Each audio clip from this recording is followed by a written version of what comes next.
The highway that made America move faster did not begin with a groundbreaking ceremony or a ribbon cutting. It began with a young soldier sitting in the back of a rattling army truck, staring out at a ribbon of mud that was supposed to be a road. The year was 1919, and the soldier was a 30-year-old lieutenant colonel named Dwight David Eisenhower. He was part of a convoy that was about to attempt something that no one had ever tried before, driving a column of military vehicles all the way from Washington, D.C., to San Francisco. The convoy was supposed to test the nation's ability to move an army across the continent in case of an emergency.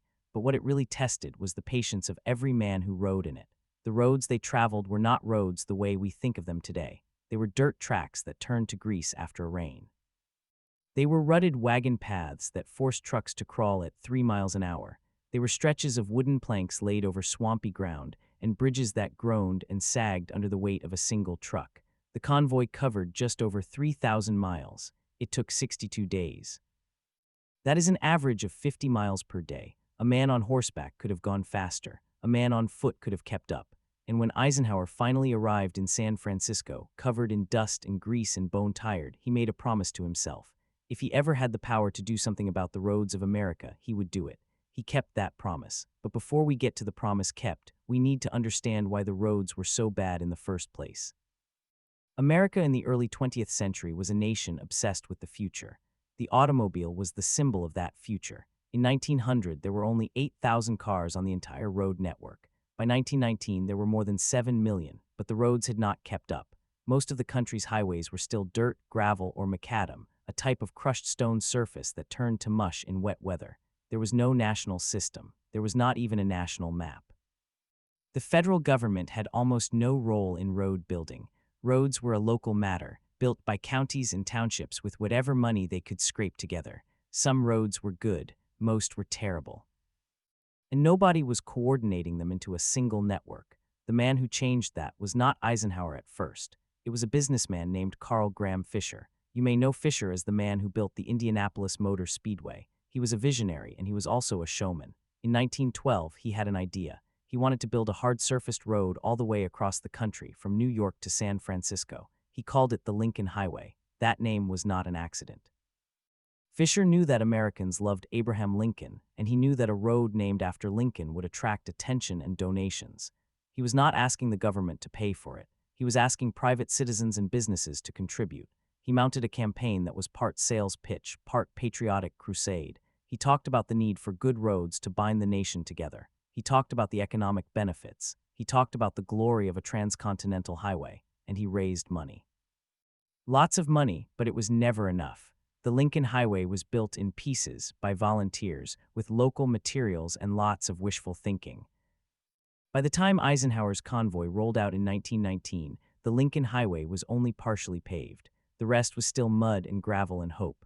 The convoy itself was a deliberate test. The Army wanted to see if it could move a mechanized force across the country quickly. The answer turned out to be no. Trucks sank into the mud up to their axles. Bridges had to be reinforced with logs before the heavy vehicles could cross. In the desert, radiators boiled over and tires blew out on the sharp rocks. The convoy broke down constantly. Men slept in the trucks or on the ground beside the road. They cooked meals over open fires. They fought off mosquitoes and boredom. And Eisenhower, who was assigned as an observer, took careful notes. He saw that the military could not defend the country if it could not move its equipment. He also saw that the civilian economy could not thrive if goods could not be shipped across the country efficiently. The experience left a deep impression on him, but the real turning point came more than 2 decades later, after the Second World War. Eisenhower had by then become a 5-star general and the supreme Allied commander in Europe. He had seen something that changed his mind about what a road system could be. He had seen the German Autobahn. The Autobahn was not just a road. It was a highway designed for speed. It was a limited-access road with no intersections, no stop signs, no cross-traffic. It had multiple lanes separated by a median. It was built for fast-moving vehicles to travel long distances without interruption. Eisenhower was amazed by how quickly German military convoys could move on those highways. He also saw that the Autobahn could serve dual purposes, moving troops in wartime and moving people and goods in peacetime. After the war, when Eisenhower became President of the United States, he remembered both the mud of 1919 and the smooth pavement of Germany. He decided that America needed a system of highways that was every bit as good as the Autobahn, maybe even better. There were other factors pushing for a national highway system. The population was growing. Suburbs were spreading. Car ownership was exploding. In 1945, there were about 25 million cars on American roads. By 1955, that number had doubled to more than 50 million. The old road network was choking. Traffic jams were becoming a daily nightmare in cities. The number of traffic deaths was climbing. In 1955, more than 36,000 people died on American roads. That number was rising every year. The economic cost of congestion was enormous. And there was the Cold War. The United States needed to be able to move military equipment and supplies quickly in the event of a nuclear attack. The old system of narrow, winding highways could not handle that kind of emergency.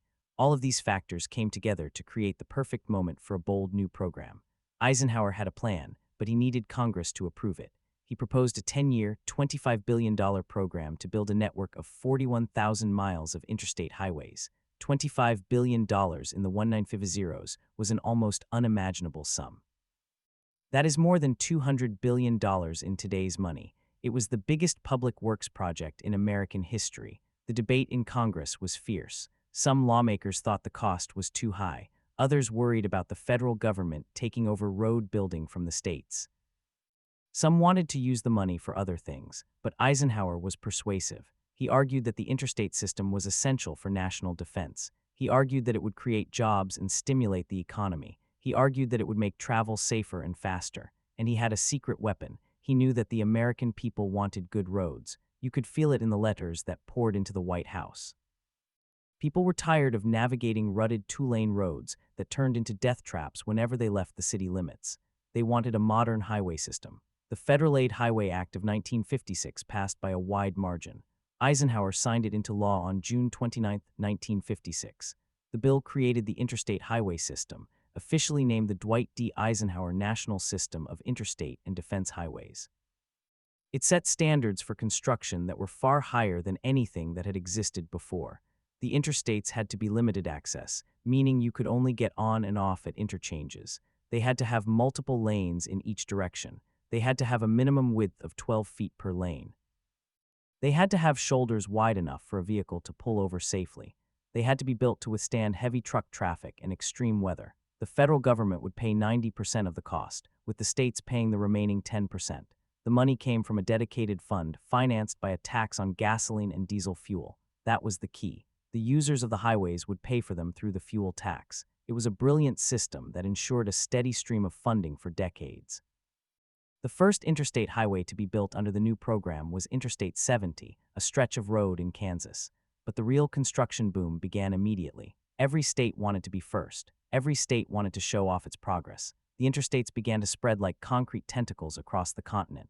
Grading crews moved millions of cubic yards of earth. Paving machines laid down miles of asphalt and concrete every day. Bridges rose over rivers and valleys. Tunnels were carved through mountains. The scale of the project was breathtaking. By 1960, 4 years after the law was signed, more than 10,000 miles of interstate highways were either under construction or completed. By 1970, the number was more than 30,000 miles. By 1992, when the system was declared essentially complete, the total distance was about 47,000 miles. That is more than 1.5 times the circumference of the Earth. But the interstate highway system was never just about the roads themselves. It was about the way they reshaped America. Before the interstates, long-distance travel was slow and uncertain. You drove on two-lane roads that went through every town and every village. You stopped at traffic lights. You got stuck behind farm tractors. You had to plan your route carefully and allow plenty of time. A trip from New York to Chicago could take 2 or 3 days. A trip from New York to Los Angeles could take 2 weeks. After the interstates, you could get on a highway and drive for hours without ever slowing down. The speed limit was 70 miles per hour or even higher. You could cross the country in 4 or 5 days. You could drive from New York to Chicago in a single day. The interstates made America smaller. They made it faster. They made it possible to live in one place and work in another, to visit family hundreds of miles away for the weekend, to ship goods from coast to coast in a matter of days. They also changed where Americans lived and worked. The interstates made suburbs possible. Before the highways, suburbs were limited to areas close to railroads or streetcar lines. People could only live as far from the city as a streetcar could take them in a reasonable time. After the interstates, you could drive to work from a house 20 or 30 miles away in the same time it used to take to travel 5 miles on clogged city streets. Developers built huge housing subdivisions along the new highways. Shopping malls sprouted at the interchanges. Businesses moved their offices and factories to suburban industrial parks. The interstates helped create the sprawling metropolitan areas that we live in today, but they also had a darker side. The interstates were often built through the hearts of cities, following the cheapest routes. Those routes frequently cut through poor neighborhoods and communities of color. Entire neighborhoods were bulldozed to make way for the highways. In some cities, the interstates physically divided neighborhoods, creating barriers that lasted for generations. The construction of the interstates also encouraged a mode of transportation that had its own costs. More driving meant more pollution, more traffic accidents, and more dependence on foreign oil. The highway system also contributed to the decline of many small towns that had once thrived along the old two-lane roads. When travelers could bypass those towns on the interstate, the businesses that served them, the motels, the gas stations, the diners, all of them suffered. Some towns never recovered. But the story of the interstate highway system is not just about concrete and steel. It is about the people who built it, the people who drove on it, and the people who were changed by it. It is about the truckers who spent their lives on the road, the families who packed their cars for summer vacations, the salesmen who covered hundreds of miles in a day, the migrants who used the highways to move to new places. It is about the engineers who designed the interchanges, the surveyors who mapped the routes, the construction workers who poured the concrete in blistering heat and bitter cold. And it is about the vision of one man who never forgot the mud of 1909. Eisenhower himself understood the historical significance of what he had done. In a speech in 1963, he looked back at the interstate system and said that more than any single action by the government since the end of the war, this one would change the face of America. He was right. The highways remade the landscape, the economy, and the daily lives of millions of people. They made America move faster, but they also created a new set of problems that we are still wrestling with today. How do we balance speed and safety? How do we build roads that connect people without dividing communities? How do we plan for a future where cars may be electric, autonomous, or maybe even replaced by something we have not yet imagined? These are questions for later in this story. For now, we are still at the beginning. The interstate highways are rising from the earth. They are crossing rivers and climbing mountains. They are cutting through cities and stretching across plains. They are connecting the continent in a way that has never been done before, and they are doing it fast. In the next part of our story, we will follow the construction of one of the most famous and most challenging sections of the interstate system, the stretch that crosses the Rocky Mountains. That is a story of dynamite and determination, of blizzards and bravado, of men who refused to be stopped by anything except a mountain. And even the mountain was not enough. They blew a path right through it. But that is a story for another segment. For now, let us remember that the highway system that made America move faster began with a single promise made by a young soldier in a mud-spattered truck, a promise that he would do something about the roads. That promise became a law, and that law became a network of concrete ribbons that changed the nation forever. And the story is just beginning. The promise that Eisenhower made in the muddy fields of 1919 was not just a personal vow. It was a seed planted in the mind of a young man who would later become the most powerful leader in the world. And when that seed finally sprouted into the Federal Aid Highway Act of 1956, the entire country felt the tremors of change. But the act itself was only the beginning. The real work, the brutal, backbreaking, mind-numbing work of actually building the roads was about to begin. And nowhere was that work more dramatic, more dangerous, and more defining than in the Rocky Mountains. The mountains had always been a barrier. For centuries, they stood as a wall between the East and the West, a natural obstacle that forced travelers to take long, winding routes through passes that were often impassable in winter. The railroads had conquered the Rockies with tunnels and trestles, but the highways were a different story. The old two-lane roads that crossed the mountains were narrow, steep, and treacherous. They were roads that demanded your full attention and still gave you white knuckles. The interstates were supposed to change that. But how do you build a four-lane highway through a mountain range that seems to have been designed by a god who hated straight lines? The answer came in the form of dynamite, bulldozers, and a generation of men who were willing to risk their lives for a paycheck. The construction of Interstate 70 through the Rocky Mountains in Colorado became a legend in its own right. The route would have to climb from the plains east of Denver to the Continental Divide at the Eisenhower Tunnel, which sits at an elevation of more than 11,000 feet. That meant cutting through solid granite, bridging deep gorges, and creating a road that could handle snow, ice, and avalanches. The engineers studied maps and aerial photographs for months before a single shovel of dirt was moved. They looked at geological surveys and weather patterns. They calculated the forces that a highway would have to withstand. But in the end, there was only one way to do it. You had to blast your way through. The first crews arrived in the late 1960s.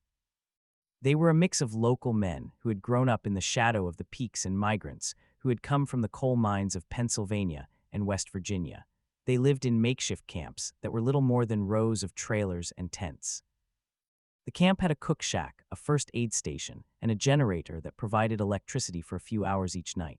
The men worked 6 days a week, 10 hours a day, and sometimes more when the weather allowed. They were paid by the hour, and the hours were long. The pay was good, but only because the work was so dangerous. Every day a man could die, and some did. The blasting crews were the first to go in. They drilled holes into the rock faces using jackhammers that weighed 50 pounds or more. The noise was deafening, a constant chattering that vibrated through your bones and left your ears ringing for hours after the shift ended.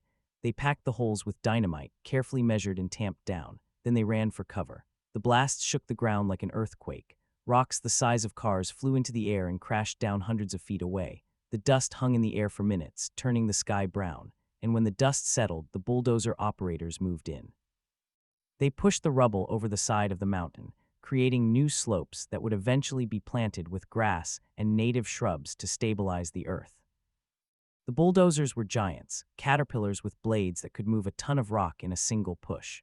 The operators sat in open cabs, exposed to the elements. In the summer, the sun beat down on them, and the metal seats grew so hot you could burn your legs through your jeans. In the winter, the wind howled through the cabs, and the men wore layers of wool and canvas just to keep from freezing. They worked in blizzards, in rain, in hail. They worked until their hands were raw and their backs ached.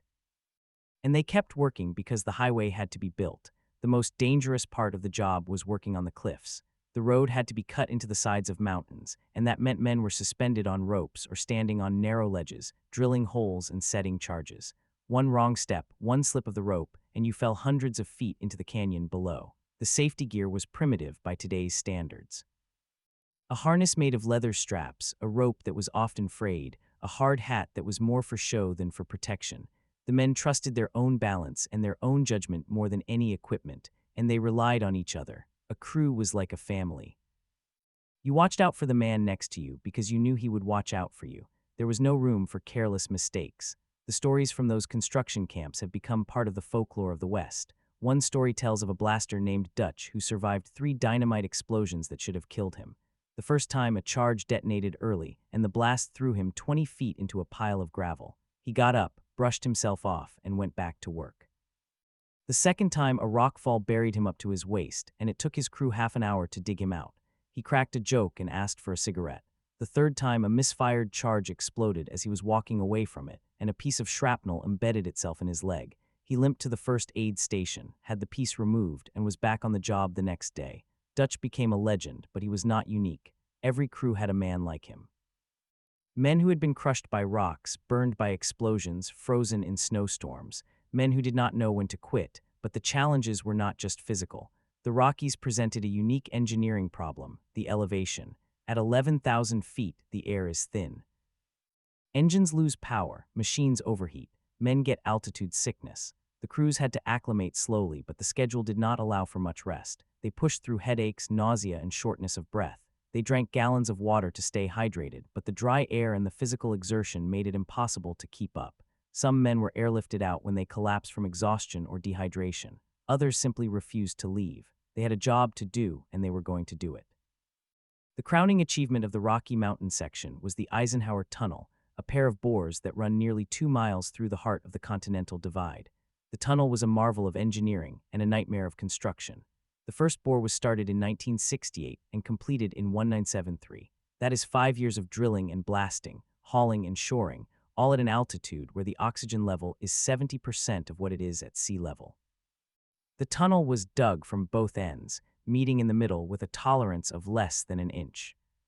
The workers used a technique called drill and blast, where they drilled a pattern of holes into the rock, filled them with explosives, and blasted away a section of the mountain. Then they removed the debris, installed steel supports, and sprayed concrete on the walls to prevent rockfalls. The process was slow and grueling. Each blast advanced the tunnel by only a few feet, and the rock was not always cooperative. Sometimes it was fractured and unstable, requiring extra support. Sometimes it was so hard that the drill bits wore out after a few holes. The crew had to be creative, using wedges and hammers when the drills failed. They worked in a constant haze of dust and fumes, with only the dim light of their headlamps to guide them. The noise was overwhelming, the roar of the drills, the rattle of the conveyor belts, the thunder of the blasts. It was like working inside a drum that was being beaten by a giant. The men who built the tunnel were a special breed. They were called muckers, nippers, jumbos. They were the ones who ran the machines, loaded the explosives, and cleared the debris. They worked in 12-hour shifts with only short breaks for meals. They slept in dormitories near the portal, which were heated by propane stoves that barely kept the cold at bay. They ate hearty meals of steak, potatoes, and beans, cooked by a camp chef who had once worked on a railroad. They drank coffee by the gallon, and they told stories, long, rambling stories about their pasts and their dreams. Some were running from the law, some were chasing a paycheck, some were just looking for a place to belong. The tunnel was a great equalizer. It did not matter where you came from or what you had done. The mountain did not care. All that mattered was that you could do the work. The Eisenhower Tunnel was not just a road, it was a symbol. It represented the triumph of human will over nature. It was the highest vehicular tunnel in the world at the time, a title it held for many years. When it opened in 1973, a convoy of cars and trucks drove through for the first time. The drivers honked their horns and cheered. They knew they were making history. The tunnel cut the travel time across the Continental Divide from more than an hour to less than 5 minutes. It allowed trucks to cross the mountains in all seasons, without the fear of avalanches or blizzards. It connected the East and West in a way that had never been possible before. But the interstate system was not just about the mountains. It was about the plains, the deserts, the forests, the cities. Every section of the country had its own stories of construction. In the Midwest, the highways were built on a grid, following the lines of the old section roads. Crews faced floods and tornadoes, but the land was flat and the work was steady. In the South, they faced swamps and heat, but they also faced a legacy of segregation. The interstates were built through the hearts of many southern cities, and the routes were often chosen to cut through black neighborhoods. In Atlanta, the interstates ripped apart communities that had been thriving for generations. In Nashville, the highways created a wall between the east and west sides of the city. The scars are still visible today. In the Northeast, the interstates had to weave through densely populated areas, requiring complex interchanges and countless bridges. The engineering was intricate, and the politics were even more so. Every town wanted an exit. Every county wanted a route that benefited them. The planning process was a maze of hearings, lawsuits, and compromises. And then there was the human cost. The interstates changed where people lived and worked, but they also changed how people lived. The car became the center of American life. The suburbs boomed and the cities hollowed out. The highways made it possible for people to move away from the urban core, but they also made it possible for businesses to follow. Malls and shopping centers sprang up at interchanges, drawing customers away from downtown stores. The old main streets of small towns began to empty. The gas stations and diners that had once served travelers on the two-lane roads closed their doors. The interstate system created winners and losers, and the losers were often the ones who had the least power to fight back. But the system also opened doors. It allowed families to take road trips that would have been impossible just a decade earlier. In the summer of 1960, a family from Ohio could pack their station wagon, load the kids in the back, and drive to the Grand Canyon in 3 days. They would stop at a motel along the interstate, eat at a restaurant that was part of a chain, and fill up at a gas station that was clean and predictable. The interstates standardized travel. They made it predictable and safe. They turned America into a place that could be experienced from behind the wheel of a car, and that experience became a rite of passage for generations of Americans. The interstate system also transformed the trucking industry. Before the interstates, long-haul trucking was a grueling profession that required intimate knowledge of every road and every town. Truckers had to navigate narrow bridges, steep grades, and sharp curves. They had to know where the way stations were and which diners had the best coffee. After the interstates, trucking became faster and more efficient. A truck driver could cover in 1 day what used to take 3. The highways allowed companies to ship goods across the country in a fraction of the time. They made the national economy more integrated and more dependent on freight. The trucking industry grew from a small, regional business into a massive, interconnected network.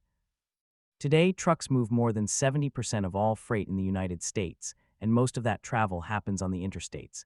But the man who started it all, Dwight D. Eisenhower, did not live to see the full completion of his system. He died in 1969, when the interstates were still a work in progress. He had seen the early sections open, including the Kansas stretch of I-70 that was the first to be built. He had driven on some of the new highways and had been impressed by their smoothness and safety, but he also knew that the system was not finished. There were still gaps in the network, especially in the mountainous west and in dense urban areas. He had hoped that the interstates would be completed by the late 1970s, but the reality was that they took longer.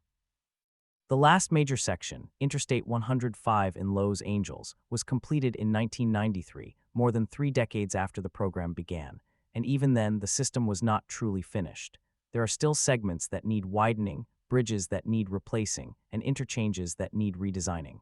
The interstate highway system is a living thing.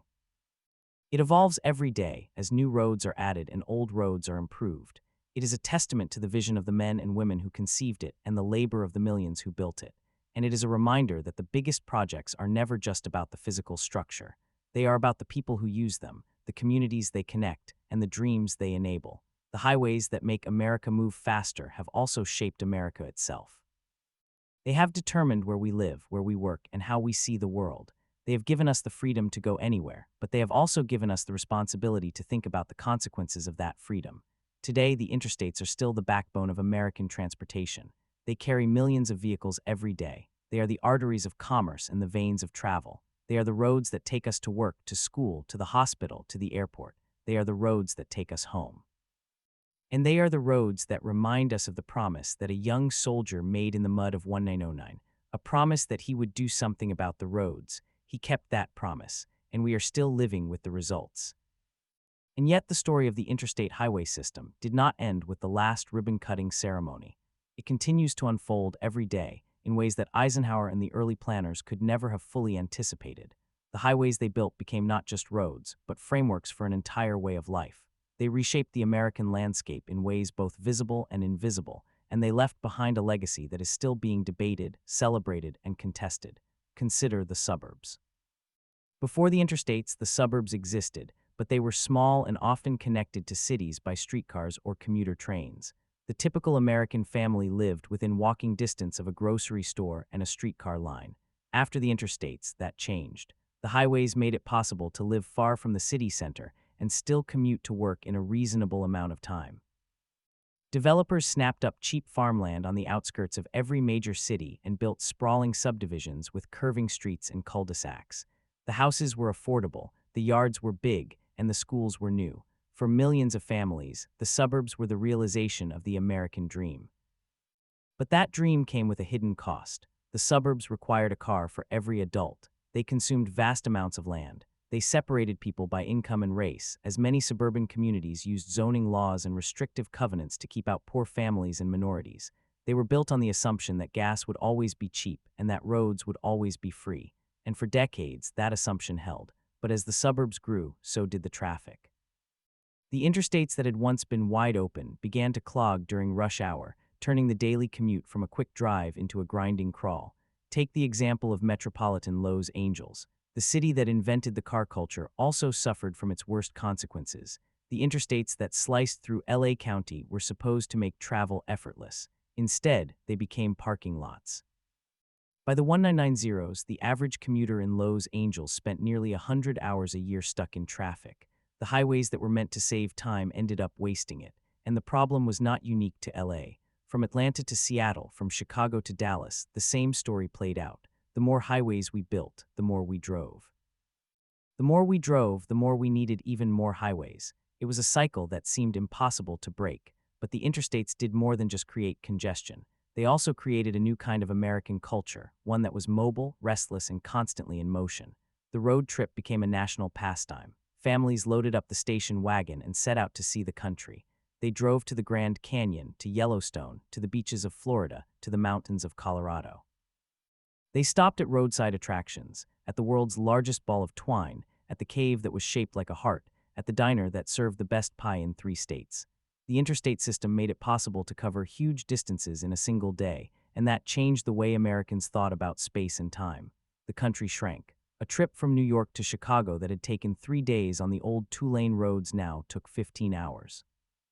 A trip from Los Angeles to San Francisco that had taken a full day of winding through the coastal mountains now took 6 hours on a straight, four-lane freeway. The interstates compressed the continent, and in doing so, they created a new sense of national unity. A family in Ohio could see the same billboards, eat at the same restaurants, and stay at the same motels as a family in Texas or Oregon. The interstate system homogenized America, for better or for worse. And then there was the trucking industry. Before the interstates, trucking was a local business. Most trucks stayed within a few hundred miles of their home base. Long-distance freight was handled by the railroads, which were efficient but inflexible. The interstates changed all that. Suddenly, a truck could travel from coast to coast in a matter of days, and it could go anywhere there was a road. The trucking industry exploded. Companies like Yellow Freight, Roadway, and Consolidated Freightways built massive terminals at interstate interchanges. They hired thousands of drivers, many of whom were veterans of the highway construction crews. The trucks themselves got bigger and more powerful. The old gasoline engines were replaced by diesel monsters that could pull a double trailer up a mountain pass without slowing down. The interstate system made trucking the dominant mode of freight transportation in America, and that dominance has only grown. Today, trucks move more than 70% of all freight by value, and the interstates are their lifelines. Every item in a grocery store, every piece of furniture in a showroom, every package delivered by Amazon has spent at least part of its journey on an interstate highway. But the human cost of this transformation was enormous. The truck drivers who kept the economy moving faced a brutal existence. They spent weeks on the road, sleeping in the cabs of their trucks, eating at truck stops, and missing their families. The highways themselves took a toll. Accidents were common, especially in the days before electronic stability control and mandatory rest periods. The truckers who drove through the mountains of Colorado and West Virginia had to navigate steep grades and sharp curves, often in snow and ice. The interstates were safer than the old two-lane roads, but they were still dangerous. And the drivers paid the price. Many of them died, and many more were injured. The trucking industry was built on their sacrifice. Meanwhile, the cities that the interstates were supposed to help were often the ones that suffered the most. The highways cut through neighborhoods, dividing communities and destroying homes. In the 1950s and 1960s, urban planners saw the interstates as a way to clear out what they called blighted areas. They targeted low-income neighborhoods, especially Black and immigrant communities. In Miami, Interstate 95 plowed through Overtown, a vibrant African-American neighborhood that had been a center of culture and commerce. The highway displaced thousands of families and businesses, and the area never recovered. In New Orleans, the Claiborne Expressway, built directly over the city's main African-American commercial corridor, cast a shadow that lasted for decades. In Baltimore, Interstate 83 cut through the city's historic core, separating downtown from the neighborhoods to the north. In every major city, the story was the same. The interstates were built through the path of least resistance, and the path of least resistance was always the path through the poorest and least powerful communities. The scars of those decisions are still visible today. In many cities, activists and community groups are fighting to remove the highways that were forced on their neighborhoods. In Rochester, New York, the inner loop was partially filled in and converted back to a boulevard. In Milwaukee, the Park East Freeway was demolished, and the land was redeveloped. In San Francisco, the Embarcadero Freeway was torn down after the 1989 earthquake, and the waterfront became a vibrant public space. These projects are part of a growing movement to undo the damage that the interstates caused. But the cost of removing a highway is enormous, and the political will is often lacking. The interstates are still the backbone of American transportation, and it is hard to imagine a future without them. And that future is now being shaped by new forces. The interstates that were built in the 1950s and 1960s are aging. Many of them are in poor condition. The concrete is crumbling, the bridges are corroded, and the interchanges are outdated.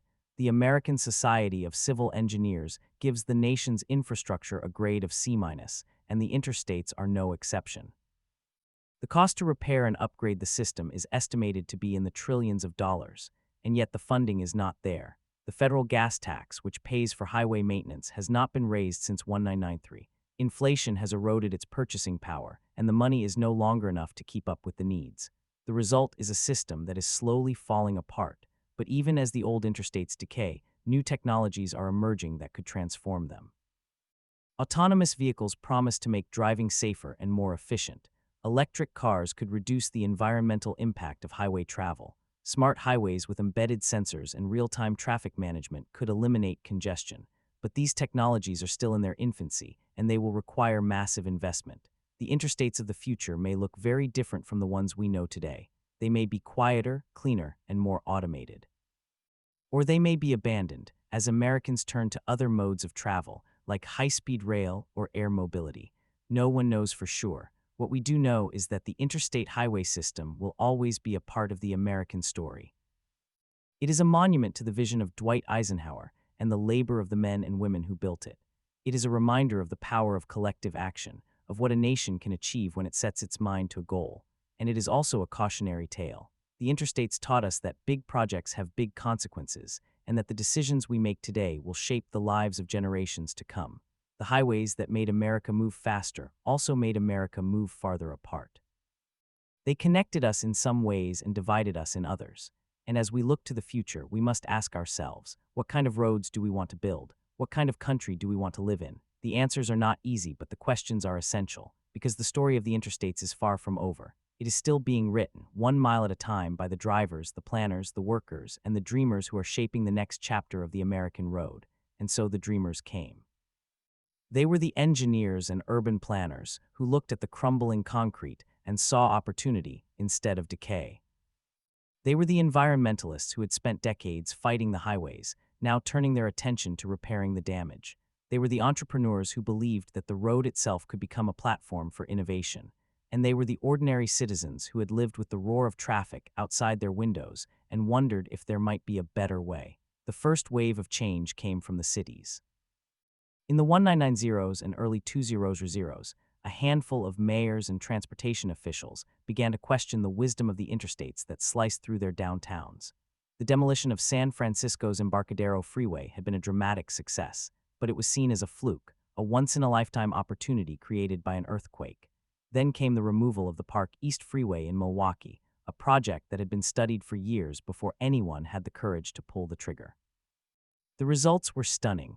The land that had been buried under a 4-lane elevated highway was redeveloped into a mixed-use neighborhood with apartments, offices, and parks. Property values soared. Traffic congestion actually decreased because the freeway had been carrying far fewer cars than its capacity, and the surface streets handled the load better than anyone had predicted. In Rochester, the inner loop had been a small-scale experiment, a short stretch of depressed roadway that was filled in and turned into a boulevard with bike lanes and sidewalks. The project cost $50 million, but it unlocked $1 billion in private investment. That kind of return got the attention of other cities. In New Orleans, the debate over the Claiborne Expressway had been simmering for decades. The elevated highway had cast a shadow over the Treem neighborhood since the 1960s, and after Hurricane Katrina, the city began to explore the possibility of taking it down. The cost was estimated at $200 million, and the political opposition was fierce. But the residents who had lived under the shadow of the highway for 40 years never gave up.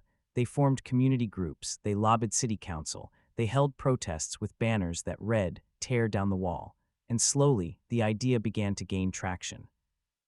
In 2021, the federal government awarded New Orleans a grant to study the removal of the Claiborne Expressway. It was not a done deal, but it was a step. The highway removal movement was not just about undoing the mistakes of the past. It was also about reimagining the relationship between the car and the city.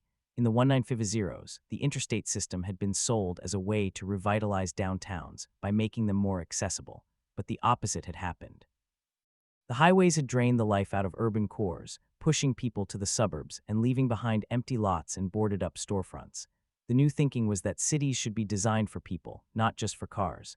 That meant narrower streets, more public transit, bike lanes, pedestrian plazas, and green spaces. It meant slowing traffic down, not speeding it up. It meant reclaiming the asphalt for community. But the interstate system was not just an urban problem.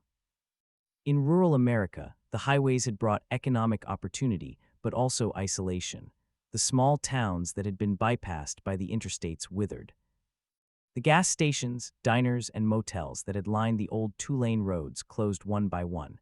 The ranchers and farmers who had sold their land to the highway department received a one-time payment, but they lost the connection to the land that had sustained generations. The interstates became the main streets of rural America, but they were not places where people lived. They were places where people passed through. The truck stops and rest areas became the new town squares, but they were sterile and impersonal, designed for efficiency, not for community. And then there were the drivers themselves. The men and women who spent their lives behind the wheel of a tractor-trailer had a unique perspective on the highways. They knew every mile of asphalt, every pothole, every way station, every diner with good coffee. They had seen the landscape change from farmland to strip malls to subdivisions. They had watched the small towns fade into memory, and they had felt the loneliness of the road. In the early days of the interstate system, truck driving was a rough-and-tumble profession, full of characters and camaraderie. The CB radio was a lifeline, a way to share information about road conditions and police traps, a way to have a conversation when the only company was the hum of the tires and the drone of the engine. There was a code of the road, a sense of brotherhood. Truckers helped each other when they broke down. They warned each other about bad weather. They waved to each other as they passed. But as the industry consolidated, that sense of community faded. The independent owner-operators were bought out by mega-carriers. The pay got worse. The hours got longer. The electronic logging devices that were supposed to enforce rest periods became a tool of surveillance. The truck stops were replaced by corporate chains with uniform menus and sterile bathrooms. The romance of the open road gave way to the grind of the bottom line, and the drivers, the ones who kept the economy moving, became invisible. They were just the people behind the wheel of a truck, blocking traffic, causing accidents, burning diesel. No one stopped to think that they were also mothers and fathers, veterans and immigrants, people who had chosen a hard life because it offered a measure of freedom. That freedom was an illusion, of course. The trucker was never really free. He was bound by the clock, by the dispatcher, by the shipper, by the customer who wanted it there yesterday. He was bound by the physical limits of his own body, by the need to sleep and eat and pee. And he was bound by the highway itself, a concrete ribbon that led from one distribution center to another, from one loading dock to another, from one lonely truck stop to another. The interstate system had made him more productive, but it had also made him a cog in a machine.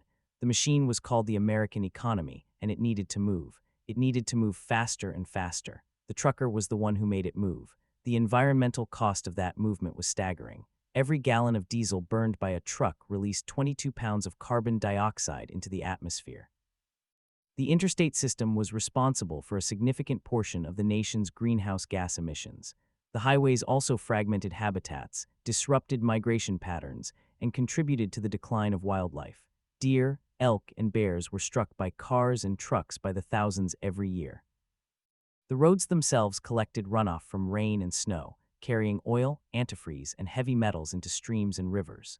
The interstate system was a marvel of engineering, but it was also an assault on the natural world. In the 1970s, a new generation of environmental activists began to push back. They opposed the construction of new highways, arguing that they only encouraged more driving and more pollution. They demanded that the money be spent on mass transit instead. And they had some success. The cancellation of the Interstate 66 extension in Washington, D.C. in the 1970s was a landmark victory. The highway would have cut through the heart of Arlington, Virginia, a dense, walkable community that had already been scarred by earlier highway projects. The fight lasted more than a decade. It involved lawsuits, protests, and a bitter political battle. In the end, the highway was stopped, and the money was used to build the Metrorail system instead. That decision shaped the development of the Washington region for the next 50 years. Arlington became a model of transit-oriented development, with high-density housing and offices clustered around metro stations. The cars stayed on the periphery. The community thrived. Other cities followed suit. In Boston, the cancellation of the Inner Belt and the Southwest Expressway in the 1970s led to the creation of the Southwest Corridor Park and the relocation of the Orange Line subway line. In New York City, the fight over the Lower Manhattan Expressway, known as LOMEX, was led by the urbanist Jane Jacobs, who refused to let Robert Moses bulldoze her neighborhood. That battle was a turning point in American urban planning. It demonstrated that the power of the highway lobby could be challenged by ordinary citizens who cared about their communities. It also showed that the interstates were not an inevitability. They were a choice, and yet the interstates remained. For every highway that was stopped, 10 more were built. The system grew and grew until it reached 47,000 miles. The concrete kept spreading, the traffic kept increasing, the emissions kept rising, the maintenance costs kept climbing. And the federal gas tax, the lifeblood of the system, kept losing value. By 2025, the gas tax had not been raised in 32 years. Its purchasing power had declined by more than 40%. The Highway Trust Fund was being propped up by transfers from the general fund, a fiscal shell game that could not last forever. The interstate system was aging, and no one wanted to pay for its upkeep. But here's the thing. The interstate system is not just a network of roads. It is a system of habits. Americans had been conditioned to drive. The suburbs had been designed around the car. The shopping malls and big box stores had been built at interstate interchanges. The jobs had moved to the office parks that lined the highways. The entire way of life, the American dream of a house with a yard and a garage, depended on the interstate. To change that would require changing everything. In the 21st century, the first glimmers of that change began to appear. The rise of ride-hailing services like Uber and Lyft offered an alternative to car ownership. The development of autonomous vehicles promised to make driving a thing of the past. The resurgence of electric vehicles, led by companies like Tesla, offered the possibility of a zero-emission highway system, and the growing awareness of climate change forced a reckoning with the carbon footprint of transportation. The interstate system had been built for a world of cheap oil and endless growth. That world was ending. The question was, what would replace it? In the 1950s, the vision was clear. Eisenhower wanted a system of limited-access highways that would connect the nation and enable rapid movement of people and goods. The vision was simple, powerful, and achievable. The vision of the 21st century was not so clear. Should we tear down the highways and return the land to nature? Should we rebuild them with smarter technology and cleaner energy? Should we replace them with high-speed rail and expanded public transit? Should we rethink the very idea of mobility, embracing remote work and localism, so that we need to travel less in the first place? Each of these visions had its advocates. The environmentalists wanted to depave the world. The tech optimists wanted to embed sensors in the pavement and let the cars drive themselves. The rail enthusiasts wanted to lay tracks down the medians. The urbanists wanted to narrow the roads and build bike lanes. The libertarians wanted to privatize the interstates and turn them into toll roads. The populists wanted to keep the interstates exactly as they were, only maybe with more jobs and less traffic. The truth is that all of these visions are partial. The future of the interstate system will not be determined by any single idea. It will be a messy compromise, a patchwork of solutions that vary from place to place. In some cities, highways will come down. In others, they will be rebuilt. In rural areas, the interstates will likely remain, maintained by tolls or new taxes, carrying the trucks and the tourists and the commuters. The system will evolve as it always has. It will be shaped by politics and economics, by technology and culture, by the choices that we make as a society, and those choices are never simple. In the end, the interstate highway system is a mirror of the American character. It reflects our ambition and our arrogance, our ingenuity and our short-sightedness, our love of freedom and our fear of constraint. It shows us what we're capable of achieving when we work together, and it shows us the damage we can do when we act without thinking. The interstates made America move faster, but they also made us forget how to move slowly. They connected the country, but they also disconnected us from the places we inhabit. They gave us the power to go anywhere, and in doing so, they made it harder to know where we belong. Perhaps the next chapter of the American road will be about reclaiming that sense of belonging. Perhaps we will learn to slow down enough to see the world through the window, not just the windshield. Perhaps we will build roads that are beautiful, not just efficient. Perhaps we will design our communities so that we do not have to drive so far. And perhaps we will remember the men and women who built the interstates, who poured the concrete and drove the trucks and paid the price. Their labor is still beneath our feet. Their stories are still waiting to be told. The highway that made America move faster is still moving, but the destination is no longer certain. We are all traveling together on a road that we did not build toward a future that we cannot yet see. The only thing we know for sure is that the journey continues, 1 mile at a time, one decision at a time, one dream at a time, and that is the story of the interstates, a story of concrete and steel, of sacrifice and profit, of division and connection, a story that belongs to all of us, and a story that is far, far from over. And so, as we stand at this crossroads, looking forward into the uncertain future, it is worth remembering the people who still drive these roads every day. The trucker hauling produce from California to New York, her headlights cutting through the night on a desolate stretch of 80 in Nevada. The family piling into a minivan for a cross-country vacation, the kids arguing in the back seat, the parents navigating by GPS. The commuter who spends 2 hours each day crawling through the suburbs of Atlanta or Houston or Los Angeles, counting the minutes. These are the inheritors of Eisenhower's vision. They are the ones who live inside the machine. And yet the machine is changing. In the decades since the interstate system was declared complete, engineers have learned that concrete does not last forever. Cracks appear, bridges rust, pavement crumbles. The cost of maintaining 47,000 miles of highway and over 55,000 bridges is staggering. The American Society of Civil Engineers regularly gives the interstates a grade of D or D+. The backlog of repairs is measured in the hundreds of billions of dollars, and the political will to pay for it is scarce. Gas taxes have become a third rail in American politics. No one wants to raise them, even though they are the most direct way to fund highway maintenance. So the states have turned to tolls, to public-private partnerships, to borrowing. The interstates, which were once the pride of the nation, are now a burden, but they are also an opportunity. As we debate what to do with this aging infrastructure, we have a chance to rethink the relationship between roads and communities. In city after city, the movement is growing to tear down elevated highways that cut through neighborhoods, that block sunlight and generate noise, that divided poor and minority communities from the economic opportunities of the downtowns. In Milwaukee, the Park East Freeway was demolished in the early 2000s, and the land was redeveloped into a vibrant mixed-use district. In San Francisco, the Embarcadero Freeway was removed after the 1989 Loma Prieta earthquake damaged it beyond repair. The city replaced it with a boulevard and a waterfront promenade that is now one of the most popular public spaces in the Bay Area. In Seoul, South Korea, the Chingyecheon Restoration Project tore down a massive elevated highway and exposed a buried stream, creating a ribbon of green that flows through the heart of the city. These projects are not just about removing concrete. They are about reconnecting the places that the interstates severed. The lesson is that highways are not eternal. They are choices, and choices can be unmade. The same ingenuity that built the interstates can be used to dismantle them or to transform them into something else. Some visionaries talk about converting abandoned highway corridors into linear parks, or into corridors for high-speed rail, or into networks of bike paths and walking trails. Others imagine a future in which autonomous electric vehicles glide along smart highways, communicating with each other and with the infrastructure, reducing congestion and emissions.